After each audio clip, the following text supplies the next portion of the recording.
terjadi bentrokan antar warga dan pengelola Puri Kemayoran. Petugas kepolisian Polres Meteo Jakarta Pusat, hingga kini masih bersiaga di lokasi, cegah terjadinya penyerangan susulan.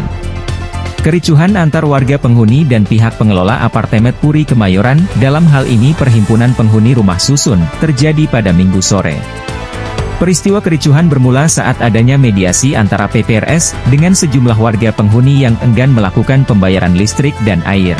Dari 300 lebih penghuni, 57 kepala keluarga enggan melakukan pembayaran, namun hingga kini tersisa 11 kakak lainnya yang tetap enggan melakukan pembayaran.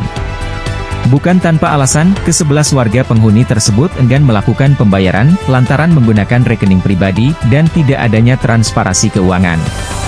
Sidik penghuni yang enggan melakukan pembayaran. Kami menolak dimatikan listrik secara sepihak, kami minta hidupkan kembali sambil menunggu proses yang masih berjalan. Kami mengutuk keras tindakan sewenang dua pengelola terhadap penghuni Puri Kemayoran atas dimatikannya fasilitas dasar listrik, apalagi ini bulan suci Ramadan.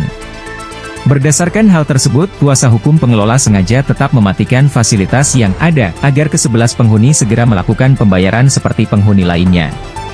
Husain kuasa hukum PPRS 08-20-09-09. Itu tadi kan sedang berdiskusi, dia bayar aja, dia bayar, ajukan mau bayar BRP berapa, misal 50%, tinggal bayar itu aja, tidak ada kaitan dengan penghuni, namanya kewajiban dua aja. Pada 57 unit yang dimatikan tersisa 11 tinggal bayar. Pertanyaannya, kenapa 11 itu tidak membayar tapi mereka mampu membayar, masa seperti preman dua berseragam bayar kewajiban aja gak bisa? Pengelola berharap dari 57 kakak yang dulu tidak membayar, tersisa 11 yang belum membayar. Dalam mediasi diharapkan semua penghuni membayar, untuk mendapatkan semua fasilitas. Dalam kericuhan yang semua terjadi di dalam meluas hingga keluar gedung. Dan hingga kini, petugas kepolisian Polres Metro Jakarta Pusat, masih melakukan pengamanan, untuk mencegah T3 jadinya kericuhan susulan. Farisi Alfarobi, Jakarta.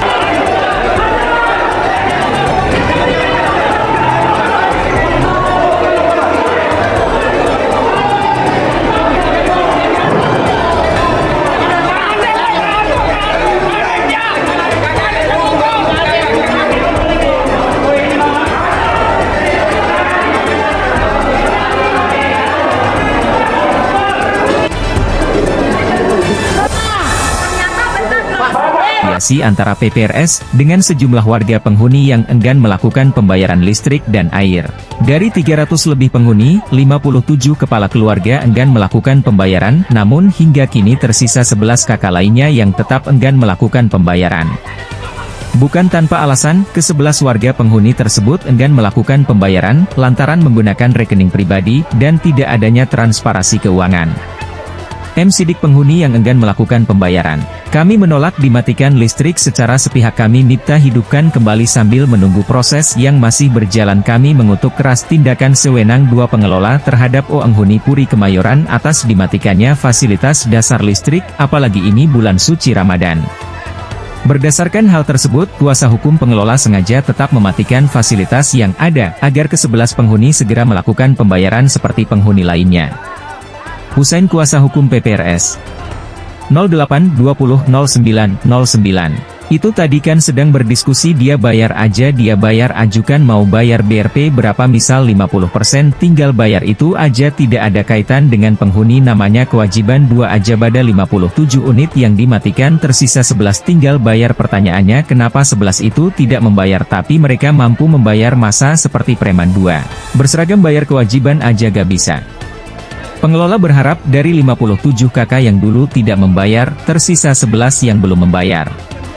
Dalam mediasi diharapkan semua penghuni membayar, untuk mendapatkan semua fasilitas. Dalam kericuhan yang semua terjadi di dalam meluas hingga keluar gedung.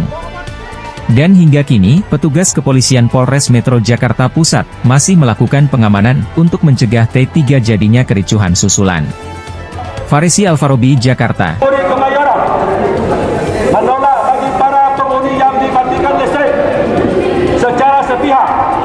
Maka kami meminta untuk pengurus apartemen menghidupkan kembali listrik yang sudah dimatikan sambil menunggu proses hukum berjalan. Dan kami menolak keras atas tindakan sewenang-wenang terhadap warga apartemen Puri Kemayoran atas dimatikannya fasilitas dasar berupa listrik.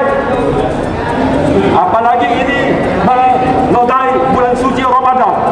Nah, kuasa hukum di sini PPRS itu salah satunya saya, Pak Abu Bakar, Pak Rusdi Sanmas, Pak Muhammad Tuhri, kemudian pun juga Muhammad Sahwan, kemudian salah satunya Pak Jimmy juga, sama Pak Laude Risman.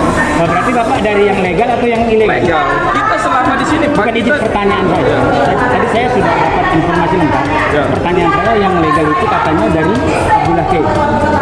Tidak ada unsur Abdullah K. Tidak ada. Di sini kan ada Pak Yudi. Kita di pihak Pak itu Yudi. Jadi itu begini, permohonan mereka, permohonan kan dua yang masuk. Kalau dari pihak kita kan masing-masing kan mereka bikin RUA LB. Nah, RUA LB dari versi kita maupun dari versi dia.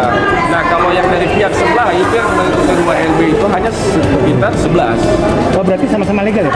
Enggak, mereka tuh 11 sedangkan kita ini sekitar 300-an itu kakak dan dihadiri semua oleh stakeholder, entah itu dari Pemda, dari Kapolres, dari Polres pun juga.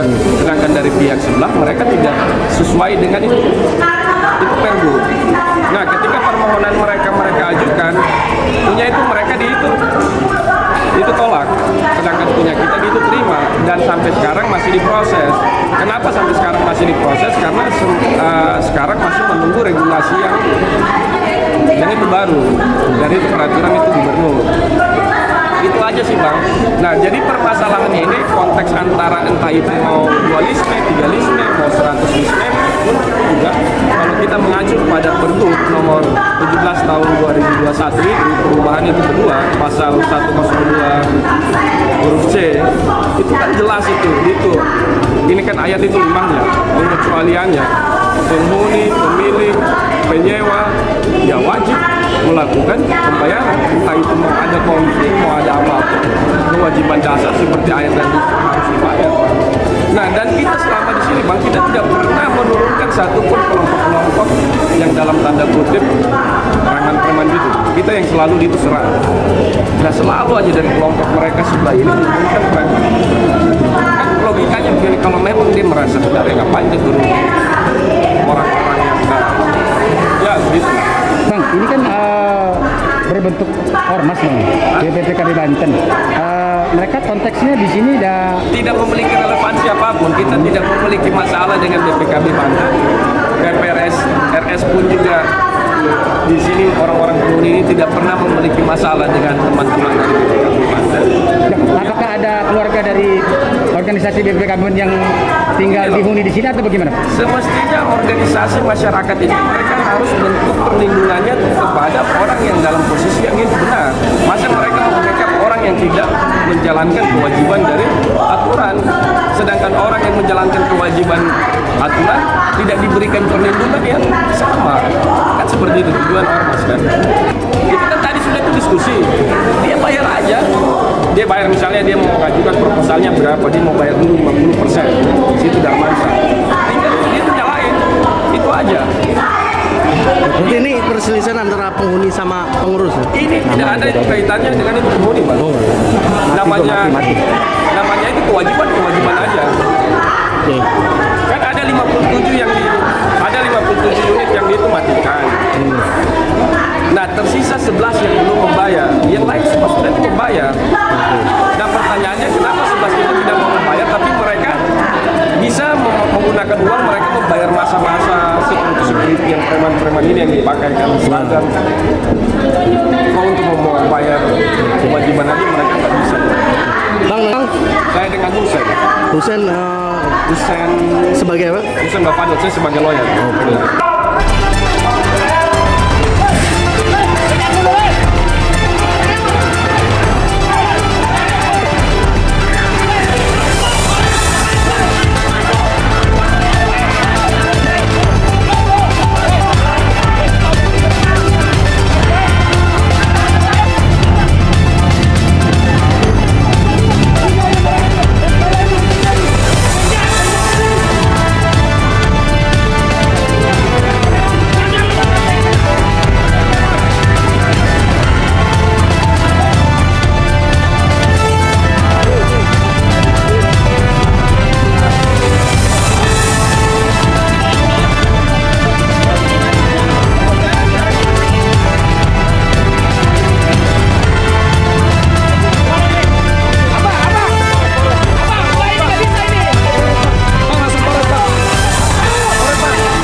saya tanya, apakah diperbolehkan apapun kegiatan menggunakan sajam? Nggak boleh. Hah? Itu aja pertanyaan saya. Bawa sajam orang siapa? Apakah diperbolehkan di negara hukum ini menggunakan sajam? Betul. Nggak boleh. Ya udah itu Bang. aja. Tapi kan di dalam juga mereka juga ada buang pasir, cabai, penyerangan Iya, ini saya, kita bukan persoalan di dalam. Yang kita persoalin sekarang ini yang saya baru bersih itu sajam. Oke, Bang. Itu ada videonya. Karena itu loh. Itu ada kami di sini sebagai polisi. Makanya sengaja kan, makanya sengaja kami pakai videoin dulu nih.